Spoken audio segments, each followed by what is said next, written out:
दोस्तों नमस्कार, मेरा नाम है अनूप आकाश वर्मा और आप देख रहे हैं द रिपोर्टर हिंदी।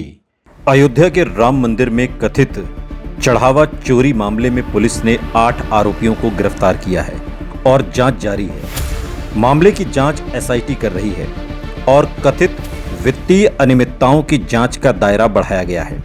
इसी दौरान चंपत राय के महासचिव पद छोड़ने की खबर भी सामने आई, जबकि इस पर अलग अलग पक्षों की अलग अलग व्याख्याएं हैं। कुछ रिपोर्ट्स की माने तो उन्होंने निष्पक्ष जांच सुनिश्चित करने के लिए पद छोड़ा, जबकि वीएचपी ये कह रही है कि उन पर इस्तीफे का कोई दबाव नहीं था।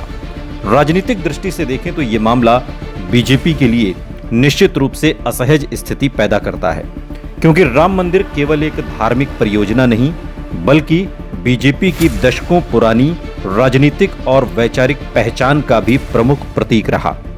इसलिए मंदिर से जुड़े किसी भी भ्रष्टाचार या चोरी के आरोप का असर सामान्य सरकारी विभाग में हुए घोटाले से अलग हो सकता है। विपक्ष, विशेषकर समाजवादी पार्टी और कांग्रेस, इसे आस्था के साथ विश्वासघात के रूप में पेश करने की कोशिश कर रहे हैं, जबकि बीजेपी इस बात पर जोर दे रही है कि मामला सामने आते ही जांच कराई गई, एफआईआर दर्ज हुई, गिरफ्तारियां हुई, कार्रवाई हो रही है। हालांकि ये कहना कि इस मुद्दे से बीजेपी सत्ता से चली जाएगी या ये अकेला मुद्दा 2027 का चुनाव तय करेगा, अभी थोड़ा सा जल्दबाजी है। लेकिन हाँ, बीजेपी को डेंट पहुंचेगा, इससे कोई इनकार नहीं। उत्तर प्रदेश के चुनावों में मतदाता आमतौर पर कई कारकों, जाति समीकरण, स्थानीय उम्मीदवार, संगठन, कल्याणकारी योजनाएं, कानून व्यवस्था, बेरोजगारी, महंगाई और गठबंधन को साथ लेकर निर्णय लेते हैं।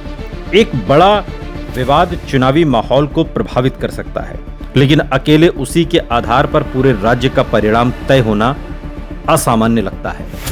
यानी ये कि बीजेपी को अयोध्या के राम मंदिर में चढ़ावा चोरी का मामला नुकसान तो पहुंचाएगा, लेकिन सिर्फ यही एक मुद्दा नहीं होगा। यदि ये मामला 2027 तक लगातार सुर्खियों में रहता है, जांच में और बड़े नाम सामने आते हैं, अदालत या जांच एजेंसियों द्वारा गंभीर संस्थागत लापरवाही सिद्ध होती है या विपक्ष इसे विश्वसनीय तरीके से जनता के बीच स्थापित कर देता है, तो बीजेपी को विशेष रूप से अयोध्या मंडल, पूर्वांचल और उन क्षेत्रों में जहां धार्मिक मुद्दों का प्रभाव अधिक है, राजनीतिक नुकसान हो सकता है। दूसरी ओर यदि जांच पूरी होती है, दोषियों के खिलाफ कठोर कार्रवाई होती है और बीजेपी ये संदेश देने में सफल रहती है कि उसने भ्रष्टाचार को छिपाने की बजाय कार्रवाई की, तो संभावित नुकसान सीमित भी रह सकता है। चंपत राय को लेकर विपक्ष लगातार सवाल उठा रहा है, लेकिन अभी तक सार्वजनिक रूप से उपलब्ध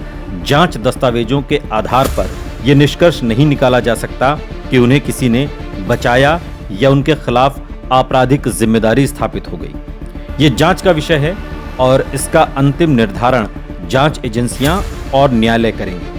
इसी कारण इस स्तर पर किसी व्यक्ति की आपराधिक भूमिका के बारे में निश्चित दावा करना उचित नहीं होगा।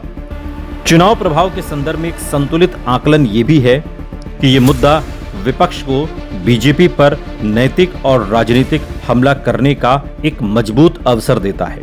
बीजेपी के लिए ये छवि प्रबंधन और जवाबदेही की बड़ी चुनौती है। यदि जांच पारदर्शी और तेज रहती है तो बीजेपी नुकसान को सीमित कर सकती है। यदि जांच लंबी खिंचती है, नए खुलासे होते हैं या विपक्ष भ्रष्टाचार की धारणा को मजबूत करने में सफल रहता है, तो इसका असर कुछ सीटों पर सीमित दिखाई दे सकता है।